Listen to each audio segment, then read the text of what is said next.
എല്ലാ പ്രിയപ്പെട്ടവർക്കും ക്രിസ്തുയേശുവിൻ്റെ നിസ്തുല നാമത്തിൽ പ്രഭാതവന്ദനം അറിയിക്കട്ടെ. ഇന്നത്തെ നമ്മുടെ ചിന്തയ്ക്കായി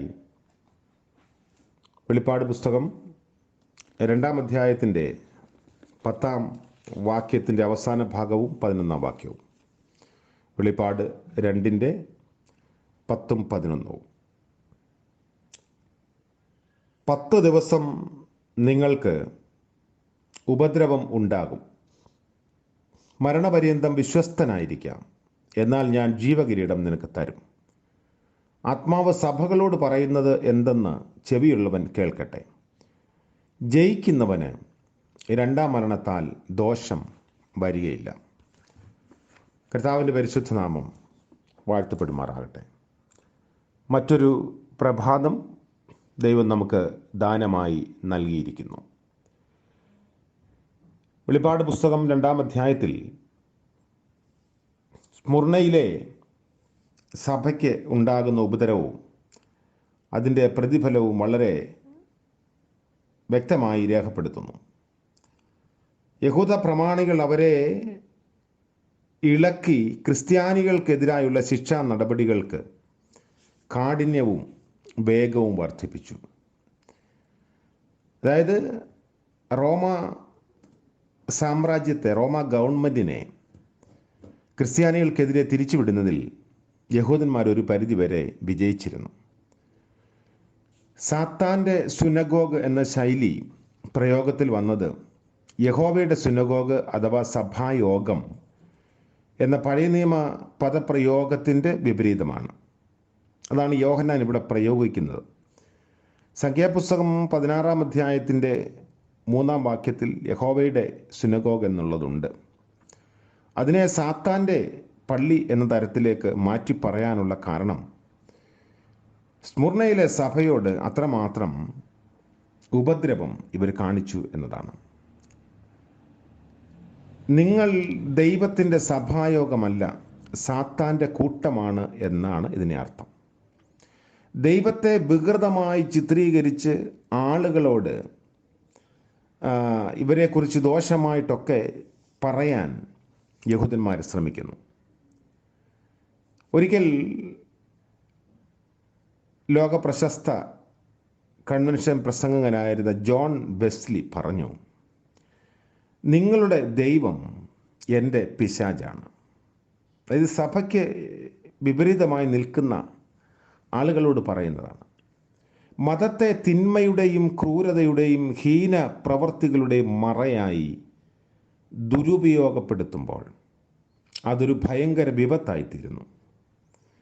ഫ്രഞ്ച് വിപ്ലവകാലത്ത് മാഡം റൊണാൾഡ് പറഞ്ഞ വാചകം സുപ്രസിദ്ധമാണ്. സ്വാതന്ത്ര്യമേ, നിന്റെ പേരിൽ എത്രയെത്ര അക്രമങ്ങളാണ് നടന്നിട്ടുള്ളത്. മതത്തെ പറ്റിയും ഇത് അന്വർത്ഥമാണ്. അന്ന് ക്രിസ്ത്യാനികളെപ്പറ്റി പ്രധാനമായി 6 നുണകൾ പറഞ്ഞ് പ്രചരിപ്പിച്ചു. 1, വിശുദ്ധ കുർബാനയുടെ സ്ഥാപന വാക്കുകൾ.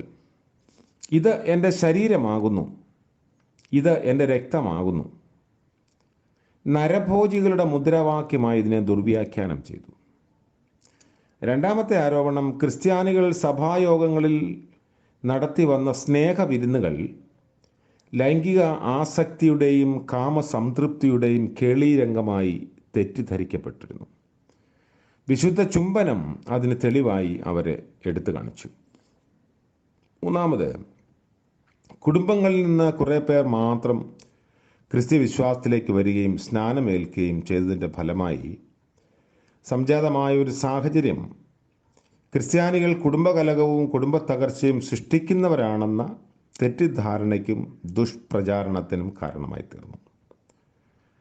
4-ാമത്, ക്രിസ്ത്യാനികൾ ദേവന്മാരെയോ ബിംബങ്ങളെയോ ആരാധിക്കാത്തതിനാൽ അവർ നിരീശ്വരവാദികളും മതവിരുദ്ധരുമാണെന്നും ദേവന്മാരുടെയും റോമാ ദേവതയുടെയും അപ്രീതിക്ക് പാത്രമാണെന്നും തെറ്റിദ്ധാരണയും പ്രചാരണവും ഉണ്ടാക്കി. അങ്ങനെ റോമാ സാമ്രാജ്യത്തിനുണ്ടാകുന്ന അത്യാഹിതങ്ങൾ ക്രിസ്ത്യാനികളോടുള്ള ദൈവക്രോധത്തിൻ്റെ ഫലമാണെന്ന് റോമാ ജനതയും ഭരണകൂടവും ചിന്തിച്ചു. 5-ാമത് കാണുന്ന ഒരു ആരോപണം, ക്രിസ്ത്യാനികൾ രാജ്യസ്നേഹമില്ലാത്ത വിപ്ലവകാരികളാണ്. കൈസർ, കർത്താവ് എന്ന് പറയാൻ വിസമ്മതിക്കുന്ന ക്രിസ്ത്യാനികൾ രാജ്യസ്നേഹമില്ലാത്തവരും വിപ്ലവകാരികളുമാണെന്ന് മാത്രമേ റോമാ ജനതയും അധികാരികളും ചിന്തിച്ചിട്ടുള്ളൂ. ആറാമത്തെ ആരോപണം, ലോകം അഗ്നിക്കിരയായി ശിഥിലീകൃതമാവുമെന്ന് ലോകാവസാനത്തെപ്പറ്റി പ്രവചിച്ചതുകൊണ്ട് ക്രിസ്ത്യാനികൾ കൊള്ളയും കൊള്ളിവയ്പും മൂലം സാമ്രാജ്യത്തെ അട്ടിമറിച്ച് നശിപ്പിച്ചു കളയുമെന്ന സംശയവും ഭയവുമൊക്കെ ഇങ്ങനെ വ്യാപിപ്പിച്ചു. ചീത്ത മനസ്സുള്ള മനുഷ്യർ തിന്മ പ്രചരിപ്പിച്ചു. ക്രിസ്ത്യാനികളെപ്പറ്റി തെറ്റിദ്ധാരണ പരത്താൻ ഇതെല്ലാം ഉപാധികളായി ഉപയോഗിച്ചു. സ്മുർണ ഒരു ക്രിസ്തുവിൻ്റെ അവകാശവാദമായി നമ്മൾ എടുക്കുമ്പോൾ, ഒന്ന്, ക്രിസ്തുവിൻ്റെ 2 സ്ഥാനപ്പേരോടുകൂടിയാണ് സ്മുർണയിലെ സഭയ്ക്കുള്ള കത്ത് ആരംഭിക്കുന്നത്. അതുപോലെയുള്ള സാഹചര്യങ്ങളെ അഭിമുഖീകരിക്കുന്ന വിശ്വാസികൾക്ക് എവിടെയും ഏത് സമയത്തും എന്ത് വാഗ്ദാനമാണ് ക്രിസ്തു കൊടുക്കുന്നതെന്ന് ഓർമ്മിപ്പിക്കാനാണ് ഈ സ്ഥാനപ്പേരുകൾ. ക്രിസ്തു ആദ്യനും അന്ത്യനുമാകുന്നു. പഴയ നിയമത്തിൽ ദൈവത്തിൻ്റെ സവിശേഷതയാണിത്.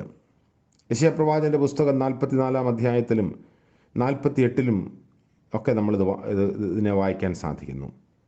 ഇതിന് 2 വശങ്ങളുണ്ട്. ക്രിസ്ത്യാനിക്ക് ഇത് വാഗ്ദാനങ്ങൾ നിറഞ്ഞതാണ്. ജീവിതത്തിൽ എന്ത് അനിശ്ചിതത്വം ഉണ്ടായിരുന്നാലും ആദിയിലും അവസാനത്തിലും ദൈവമാണ് യാഥാർത്ഥ്യം എന്ന നിശ്ചയമുണ്ടെങ്കിൽ ജീവിതം ലക്ഷ്യവും തിട്ടവും ഇല്ലാത്തതായി പോകില്ല. ഉയിർത്തെഴുന്നേറ്റ ക്രിസ്തു നമ്മോട് കൂടെ ഉണ്ട്.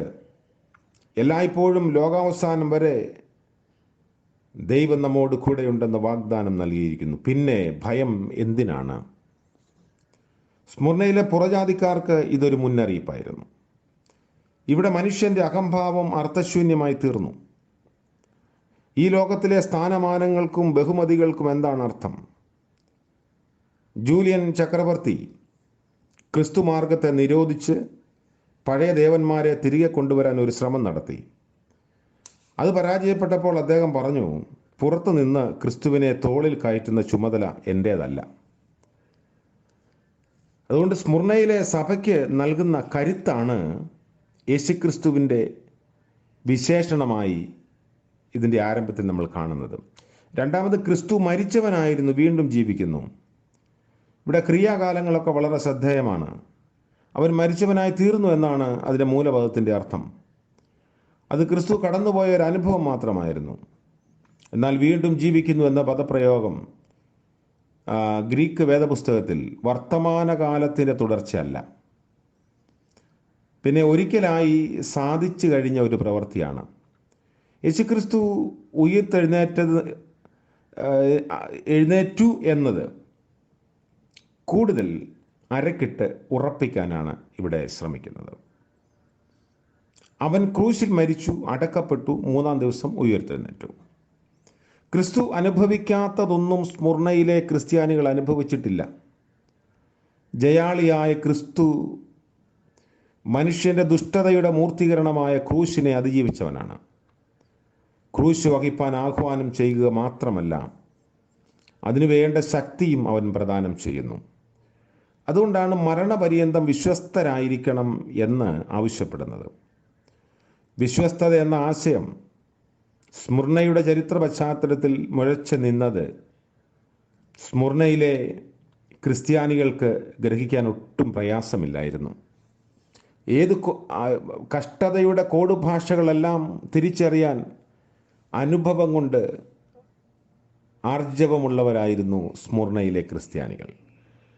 അപ്പോൾ പീഡനത്തിൻ്റെ ശക്തി ഏറും തോറും വിശ്വാസത്തിൽ നിന്ന് വ്യതിചലിച്ചു പോകാനുള്ള സാധ്യതയുണ്ട് എന്ന് മുൻകൂട്ടി കണ്ടാണ് ഈ സഭയെ വിശ്വാസത്തിൽ ഉറപ്പിക്കുന്നത്.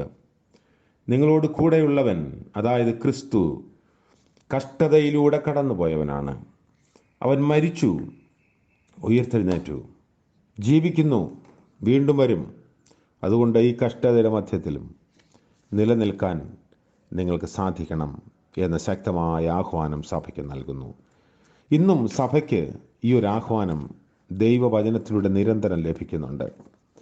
നിസ്സാരമായ പ്രശ്നങ്ങളുടെയോ പ്രതിസന്ധികളുടെയോ കഷ്ടതകളുടെയോ അപമാനത്തിൻ്റെയോ പേരിൽ വിശ്വാസത്യാഗം ചെയ്യരുതേ എന്ന് ദൈവവചനം ദിനംതോറും നമ്മളെ ഓർമ്മിപ്പിക്കുന്നു. മരണപര്യന്തം വിശ്വസ്തൻ ആയിരിക്കാം. പ്രാർത്ഥിക്കാം. കാരുണ്യവാനായ വാഴ്ത്തപ്പെട്ട ദൈവമേ, മനോഹരമായ മറ്റൊരു പ്രഭാതം ഞങ്ങൾക്ക് ദാനമായി ലഭിച്ചതോർത്ത് സ്തോത്രം ചെയ്യുന്നു. ഉറക്കവും ഉണർവും ദാനമായി നൽകിയല്ലോ. ഞങ്ങളുടെ പ്രവൃത്തികൾ ആരംഭിക്കുന്ന ഈ പ്രഭാതത്തിൽ തിരുമുഖത്തേക്ക് നോക്കുന്നു.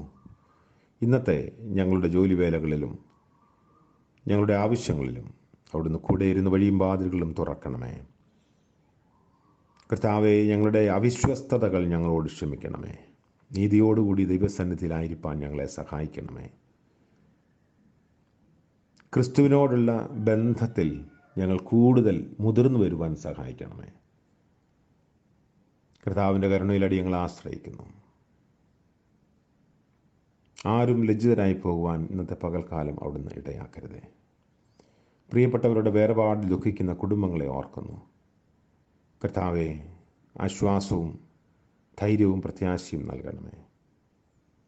ഇന്ന് ജന്മദിനം ആഘോഷിക്കുന്ന പ്രിയപ്പെട്ടവർ, വിവാഹ വാർഷികം ആഘോഷിക്കുന്നവർ, പുതിയ നന്മയുടെ അനുഭവങ്ങൾ പ്രാപിപ്പാൻ കർത്താവിൻ്റെ സാന്നിധ്യം അവരോട് കൂടെ ഇരിക്കണമേ. യേശുമശിഹ മൂലം പ്രാർത്ഥിക്കുന്നു. കൃപയോടെ കേൾക്കുമാറാകണമേ. ആമേൻ. ത്രിയേക ദൈവത്തിൻ്റെ കരുണയും കൃപയും നാം എല്ലാവരോടും കൂടെ എപ്പോഴും ഉണ്ടായിരിക്കുമാറാകട്ടെ. ആമേൻ.